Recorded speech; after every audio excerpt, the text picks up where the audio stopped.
اللهم صل على سيدنا محمد، ازيكم يا حبايبي عاملين ايه؟ النهارده هاعمل عصير سريع خالص ومغذي وطعمه تحفة. عصير الفراولة باللبن. انا بعين الفراولة في الفريزر يعني، وبحط مثلا على كل كيس كده معلقة سكر.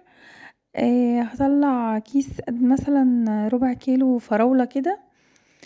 وعليه بحط كوبايتين لبن ساقعين ونص كوباية مية، واللبن عليه معلقة كريم شانتيه كبيرة. بتدي طعم العصير تحفة وبتخلي طعمه كده عامل زي الايس كريم. معلقة كريم شانتيه كبيرة، وعلى الكوبايتين لبن ونص كوباية مية وثلاث معالق سكر، او حسب ما انتوا بتحبوه يعني السكر كتير او اقل.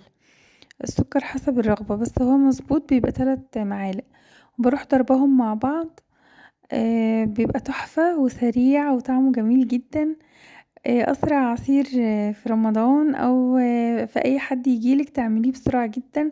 طعمه بيبقى جميل وتحفة. جربوه إن شاء الله يعجبكم يا حبايبي، وبألف هنا وشفا. متنسونيش من اللايك والاشتراك. سلام عليكم.